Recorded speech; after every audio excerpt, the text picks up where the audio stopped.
Okay, good evening, everybody. Hello. I am very happy for those of you that are joining us live. And if you are watching the recording after the fact, thank you for your attention. This portion of the meeting is a prelude to our main meeting. So I'm going to just postpone our customary acknowledgements and greetings till about half an hour from now, or to that part of the recording. And we're going to jump right into the trip meeting for the upcoming PLP 10 Florida Field School, known as the Power of Imagination Field School. So on the call tonight, Petra is joining me.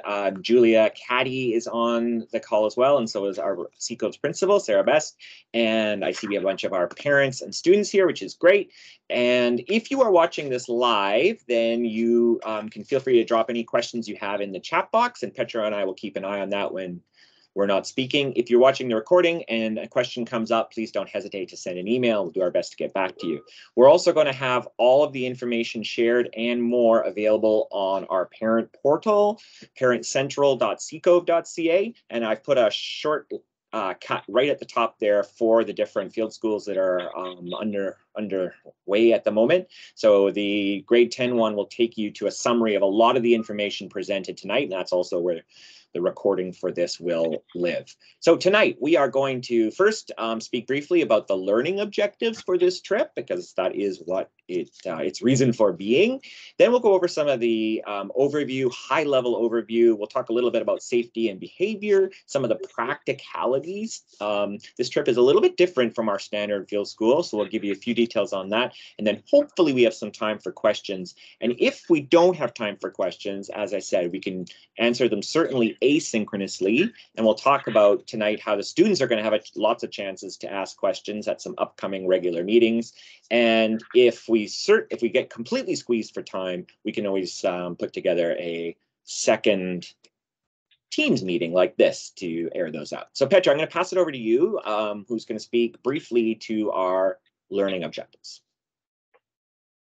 So you as PLP 10 parents may be aware that we are in a unique situation right now where the grade 10s basically follow me around all day and get to spend all their time with me. Just kidding, but not. Of their 4 classes at the moment, 3 are with me. So I'm just going to walk you through how each of the classes in their own unique ways is really an interconnected project. And parts of this the learners haven't heard yet. We've been in a sort of a soft launch, and I think it's actually been super beneficial. So it's been a nice reset to get to know them again and work with them.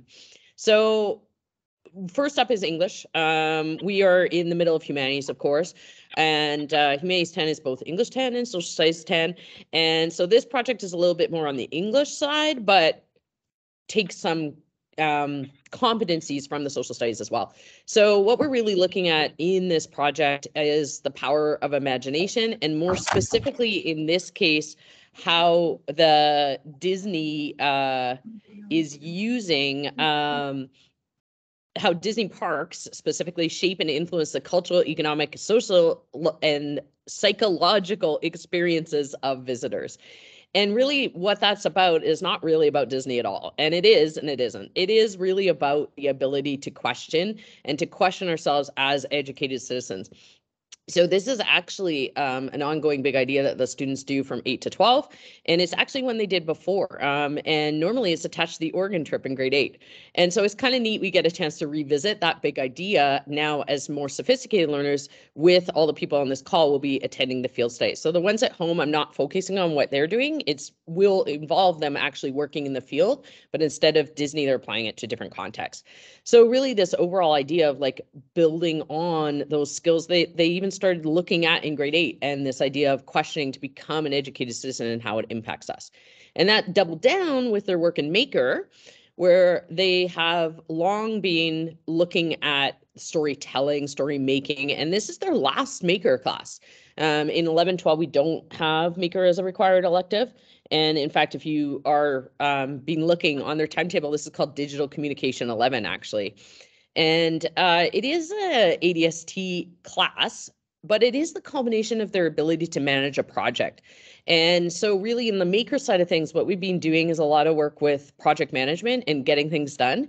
And so we've been backdooring a lot of skills about okay, you're sophisticated young adults now. How do you manage yourself and your time to get the things done you need to do during a project? So this piece, the project is all about their personal design, and they'll be actually using those skills to design personally some field research videos on the go.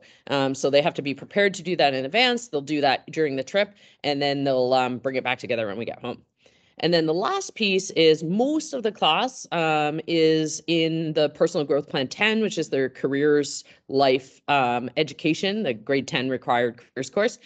And there's only a few students who are not in that class. So we've kind of segregated it, but it is, again, still related. So even if they're not in the PGP class, the skills are doubled down. We've been having a great time actually looking at this idea of how does happiness actually make us productive. And so we've been trying out some different techniques to manage that, because what we're really looking at is the balance in life and how it actually creates opportunities for us. So it's not just the power of happiness, like through these specific techniques, not just be happy. We've talked about that, but also reviewing the work they did last year on the 7 habits. And they're actually going to start reading Atomic Habits. And what that will give them is a skill set to deal with the realities of field study life, and as well in their personal daily life beyond just the field schools. So that's how the 3 curricular areas are being used to drive to this bigger conclusions that we're making. Thank you. And I think that the different parts we're really excited about, as Petra said, it's a lot of their time right now, but this time away and the focusing that the field school offers is not just a focus for pulling all these strings together, but also for it creates that intensity of experience as well that allows them to practice a lot of these skills and maybe do really well, maybe do not do well, but to draw some learnings and conclusions from that and get better. So we're quite excited about how this is all going to come together over this next month, and then for the time that we have together when we come back from the trip as well. All right, so just at a high level overview, and just to reiterate, we will share all of this information on the trip portal website, and I will also send it in an advance email as well. But just some of the nitty gritty things. So if we didn't know the dates of the trip, we're departing on February 25th. That is a Saturday morning. We need all of the participants to be at the airport at no later than 7:30 a.m. We will meet at the Jade Canoe, which is the Spirit of the Haida Gwaii Bill Reed sculpture there in the airport.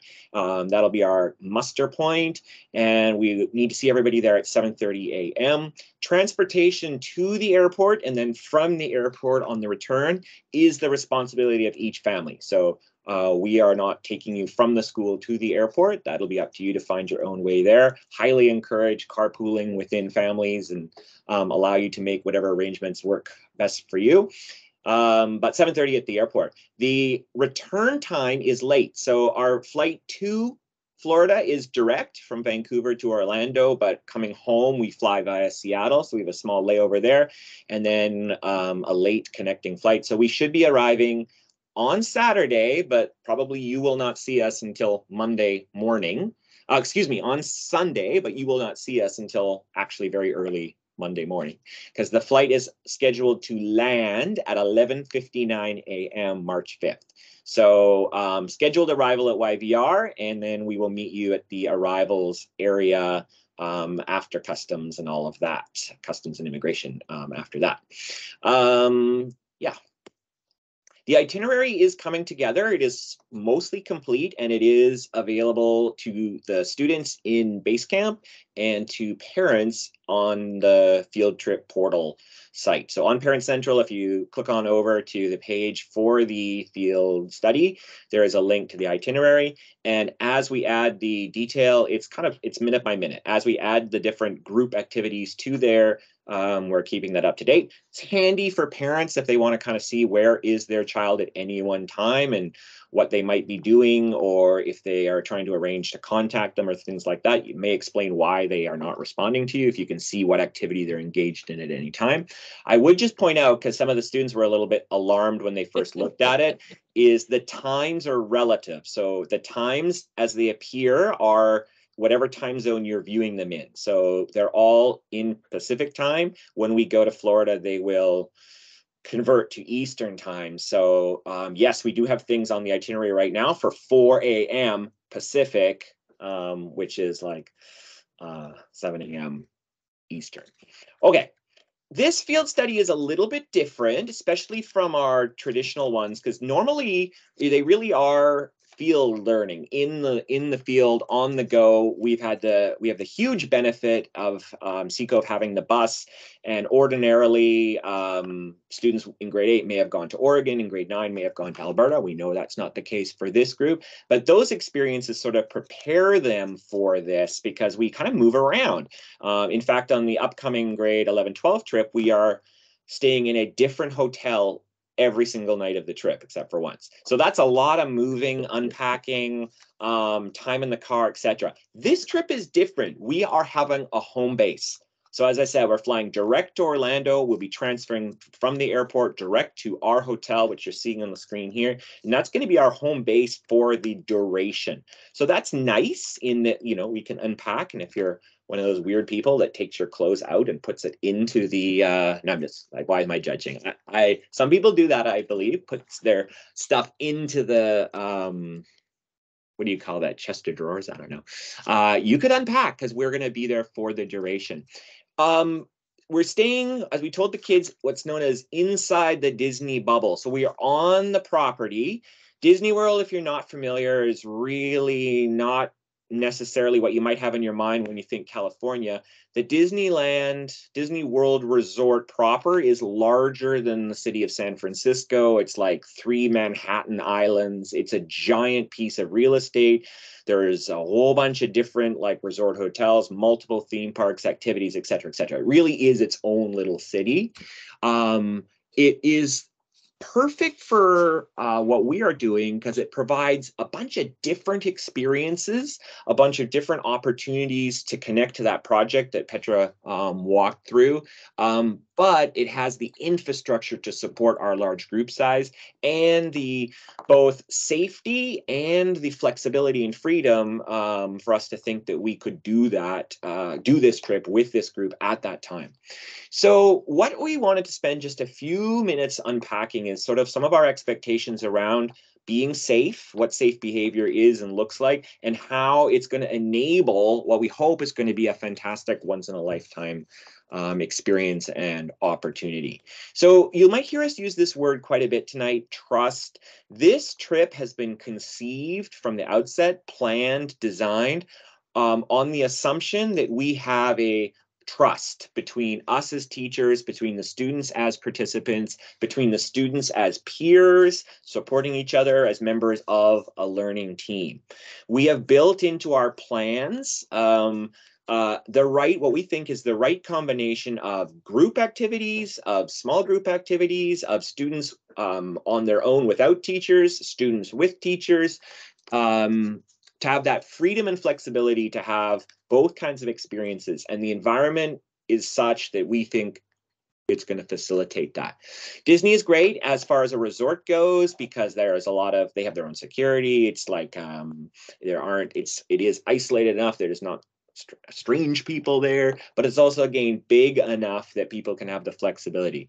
Normally, for example, if we're at a hotel with a pool, there's not lifeguards there. So we have strict rules about when they can use it and when they can't. This is different, right? It's a fully lifeguarded environment. And that sort of metaphor of having a lifeguard to sort of keep an eye on and look after them when they're at the pool extends to pretty much all aspects of their time. So whether we're there directly supervising or we've been able to give a little bit of trust and a set of instructions saying, you know, you can be on your own for the next 2 hours until we have another check back point and see how everybody's doing.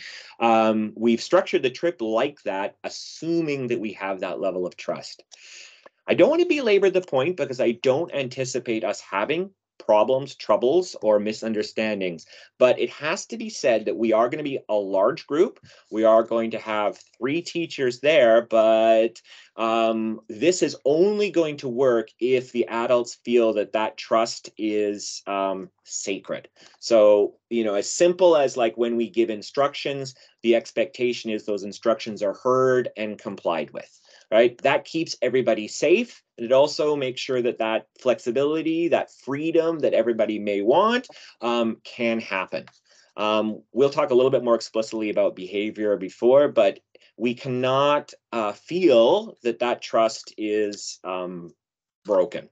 And any behavior that is deemed to be unsafe jeopardizes not just that student's ability to be part of the trip, but our ability to, it's going to impact everybody's ability to be able to execute what we kind of have planned. So to step back from sort of that heavy, just even like the safety of how are we going to get through what is a long trip with very long days. So looking after yourself is going to be key and paramount. Daily health check, which we may have gotten experience with and used to during the pandemic period, is actually a super important practice. We need the students to be thinking about going the distance. We've told them sort of metaphorically that like going to Disney, even though it might sound like and have all the veneer of being a vacation, it's much more of a battle, and you need to be prepared for the war, right? Because it actually is intense in pretty much every way. That's why when Petra says like, you know, this is a trip that is steeped in the PGP or the personal efficacy or the self-regulatory skill set, they're all going to be needed on this trip, beginning with as simple things like sleep. Right? Of course, we expect everybody to be super excited initially. You will not go the distance unless you sleep when we offer you the chance to sleep. Some of the kids have looked at the itinerary and even done the math and realized that sometimes the sleep window is short, right? So we are maximizing our opportunities here to get the best value, the most experience, and for everyone to be able to work down the list of things that they both want to do for fun, but also need for their project work. That's going to require them to sleep when that opportunity is there, because we are going to be staying out late and getting up early. There's just no doubt about it. With some nice balance. Despite what they tried to tell me today, you cannot stock up on sleep. Yeah, that's true. Diet is also important. This trip, we are definitely going to be probably, I don't know, I'll put a number on it. I'd say we're going to be probably eating together, maybe about 60% of the time, and 40% of the time the students will be on their own. And I don't mean on their own individually. I mean outside of the direct feeding by teachers. So what they eat is they're going to have a large amount of agency or choice in what they put in their mouth, and making some healthy choices, good choices, not just junk food choices at every opportunity is going to be important again for going the distance. And I actually know a lot of the students totally are on board with that because their bodies are their temples. But we want to just emphasize that it does not hurt to have a conversation about what that looks like. Drinking copious amounts of water. It could be warm. We're going at a nicer point of the year. Florida is super weird right now. I've been looking at the temperatures today. It's like sometimes it's as high as 30 in the daytime and as cold as like 8 overnight, right? So it's swinging, can be really hot, can really not. Water is available free all over Disney World at any quick service restaurant. You can just go up and ask for ice water. So they should be drinking a lot. And then the sun. I know it sounds like we're covering super basic things here, but nothing can like knock you out, like not looking after yourself in the sun. So sunscreen, of course, a hat, all those usual basic things, because you just will not be going the distance. And like this will be, like, I know it sounds like I'm beating the dead horse here, but this will be a push. It will be beyond the limits of some students that they're used to. It's going to be an aggressive pace, and they want to be ready to take on this challenge. Just at the bottom there, I make this point, and we will gain this song. We'll be talking to the kids face to face. But if something doesn't feel right, they're not feeling well, their stomach's bothering them, they got a headache, they're having trouble sleeping, they really need to be telling us and communicating and being open with that, like from the moment they experience that. As soon as they feel well. Often we sometimes hear from parents first saying, oh, my kid has been telling me they can't sleep, right? And it's day 5 of the trip.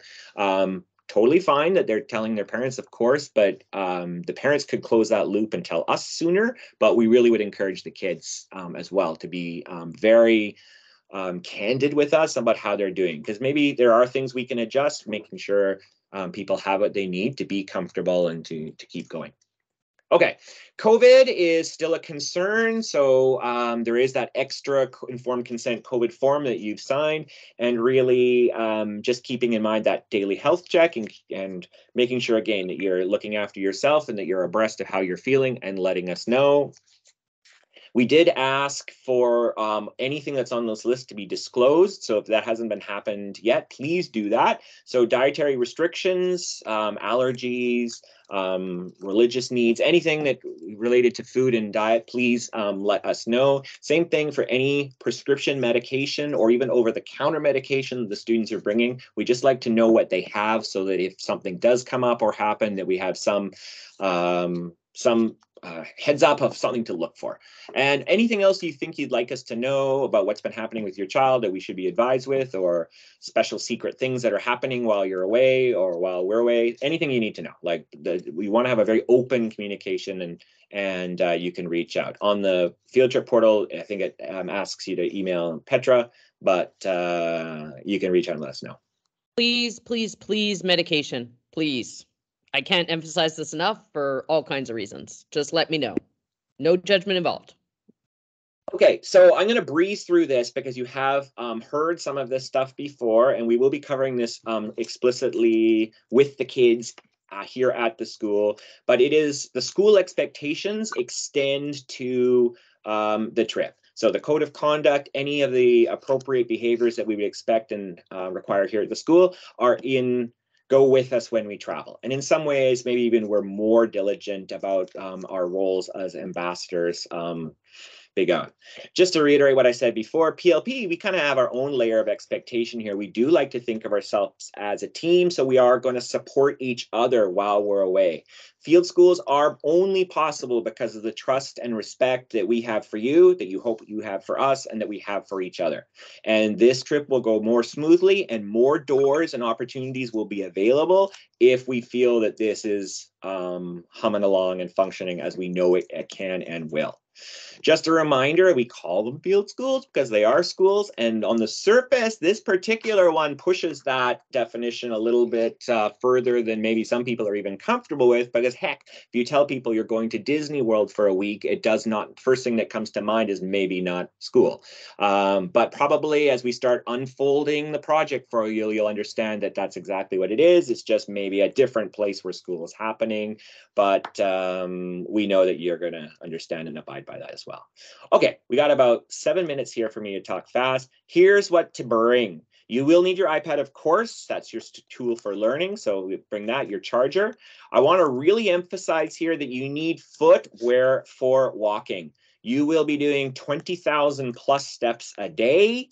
I am not just joking. We will be up early till late, and you'll be on your feet walking for a lot of that time. So be sensible about what you wear. Brand new shoes that you've never worn before are probably a bad idea, right? So something that is comfortable, that you can wear is good. It might even be prudent to bring 2 pairs of shoes so you can, like, you know, switch between, or something's not feeling well or rubbing or whatever, you can switch to another pair of shoes. Bathing suit and water shoes. The hotel, the resort, of course, has a pool. You'll have access to that. We are also spending a day at Blizzard Beach, which is a water park, so, or at least half a day. So you will need a bathing suit. Highly recommend not only do you have a bathing suit, but you have like a swim shirt, something like that, again, for sun protection. And water shoes. At the water park specifically, you'll spend a lot of time walking around on pavement. It can be extremely hot. It can be rough. It can be really hard on your feet. So you want to have water shoes. We can give you some recommendations on some you could quick Amazon order. Crocs are okay. But yeah, we talked about a little bit about this in class, and we'll give more specific information in our packing recommendations that are coming, but keep that in mind. Water bottle is essential because I'll tell you in just a second, you should not buy water. So you want to have a water bottle. Water is free everywhere. If you ask for it, get it. And here is some different advice than we normally give. We are going to encourage you to bring snacks and breakfast items. I'll tell you about that in just a second. Florida Fridays, we've been meeting students most Fridays. We need you to continue to come on Fridays, especially in these 2 weeks before the trip, as the intensity of our preparations will increase. So that includes this week. So make sure you have marked that at lunch so we can see you on Friday. What to bring? We've told you this before, but sometimes people still need to hear it again, that it is a carry-on only trip. So you must have appropriately sized luggage and an additional personal item, aka a small backpack. Okay, so make For sure that many you're of not. you, that is much smaller than the bag you brought to Loon Lake. Yes, that's true, actually. We'll send out some information. Here are the dimensions of what's acceptable. Don't put any liquids or gels above 3 ounces in your luggage. And for the trip south, you don't need to put any liquids or gels in your luggage. We are going to be taking with us a box, 2, 3, as many as we need, full of stuff. This is a one-way only service. So we will be flying it down with us. Nothing will be coming home like this. We'll be traveling carry-on only home. But starting on the Wednesday, the 22nd, things that you want to take, including non-perishable foods and snacks for late night at the hotel, for taking with you to the parks, to supplement your breakfast. Ours pink starts. Grade 8's already have one first. Okay, 5 o'clock. Oh, 5:30. Sorry, I'm trying to Someone needs look to who's mute. talking. I know, but I honestly can't find them. Okay. Which is unusual. Okay, No carry on. Okay, so we will collect that and we will be checking those items and putting them in the hold of the plane. So yes, I think I saw someone flashing there about gels and liquids. You can bring those, sunscreen, things like that. You can bring all that kind of stuff and we will ship those in boxes. Don't bring anything you can't bear to lose. I think that goes without saying. Meals. We need to know about your dietary requirements, which we already mentioned before. Disney is extremely accommodating when it comes to allergies and all the other plant-based diets and everything else that you need. Those menus for pretty much everywhere that we are going to or where you can eat are available online. So we are going to highly encourage you to plan ahead. Everybody should be planning ahead. Save time, save money by knowing what you want to eat and where. We will be giving the students these Disney dining cards, not all at once, so they can't lose them, distributed during the trip. So we have a budgeted amount of meals that we'll be helping the kids know about, think about, and plan for.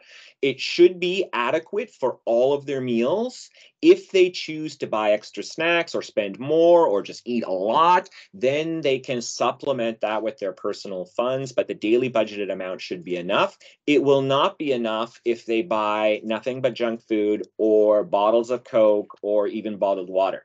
So that's why we're really emphasizing bring the water bottle, drink water, stay hydrated, get free ice water, and save that money. A bottle of Coke is about the same as like half of a lunch. Okay, so keep that in mind. Our standard communication information is the same. You can contact us at any time. We'll have all of our contact information. It's already on the website. No news is good news. The students will have Wi-Fi everywhere, at the hotel, in the parks, everywhere we go, pretty much. So they are contactable, but we would really encourage you to let them have this experience and maybe not be moment to moment tethered. We will be I would highly recommend you do not pay for roaming or a US data plan. They absolutely will not not necessary because they will have Wi-Fi everywhere and it's free and it's actually pretty robust.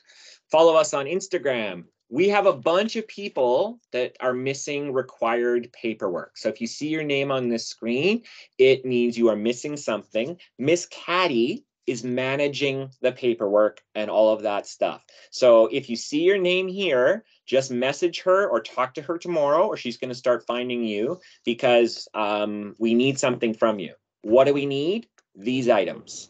So the informed consent, the COVID form, we need your medical form, the border consent form, we need a up-to-date version of your passport, and we need COVID-19 proof of vaccination. Just to be clear, proof of vaccination is not required, but it is required to access certain aspects of the travel insurance. So we need to have a copy of that if you can provide it. All right, we are out of time for questions right now, but Petra, did any come in the chat that we could quickly address? Yeah, the only one that's in the chat that I think was a quick address was, and there wasn't many, but just about how much spending money. Do you want to address that while I queue up Yeah, the this is a hard one to answer, and it always is a hard one to answer. They do not need, as you heard from Brian, they do not need money for food. They don't need money for snacks. They can put special snacks in there. They don't. So really the only spending money is souvenirs and like any like die hard, I must try the infinite cupcake something that they looked up or wanted to do, or they want a NASA t-shirt or those kind of things. So if that's you, I really encourage them. This is where I'm doubling down on the work we're doing in the classrooms, for them to have researched that and have an idea of what they are interested in. So, I told the kids, like, for me personally, I'm obsessed with these Haunted Mansion Crocs, and that's going to be my one word. Sounds ridiculous when I say it out loud. Glad it's on the recording. So yeah, that's the kind of thing. The food costs for the travel days, Brian, we also there will be probably a window of time to buy you could buy something at YVR before we leave, and then when we arrive in Orlando, they could buy something at the hotel. Actually, we're going to have dinner at the airport. We're going to have dinner as soon as we land in Orlando. Yeah. And on the way home, we're going to be having an extravaganza just before we get on the plane. Yeah. So they shouldn't be hungry on the plane, but if they want to pack a little snack or something, they should pack it. They won't be able to, we've had this experience before, they can't purchase on the plane because they don't have credit cards, and the planes are pretty strict about that. So, and it's not a credit card debit. It has to be like an adult with a credit card. So I would suggest, if they're the person who's like, they can't go 5 hours without eating, they need to bring a little snack, airplane friendly. I think that's everything. And then, like Brian said, if you have more questions about Florida, please do email him or me or both of us. They kind of go in the same places. And if you have just joined us, you are not in the wrong meeting. This is a continuation. I think, Brian, you probably should pause the recording. I'm going to just reboot. Yeah, I know we're 2 minutes over, so I'll just I'm going to do that right now. Sheila, to answer your question, yes, that's actually one of the work we're going to do over the next 2 weeks before departure. Is the students will be actually looking at the trip, building like a touring plan, basically day by day, so they'll know like what the work they have to do and how the work and the things that they need to get for their projects fit into what's happening on each day.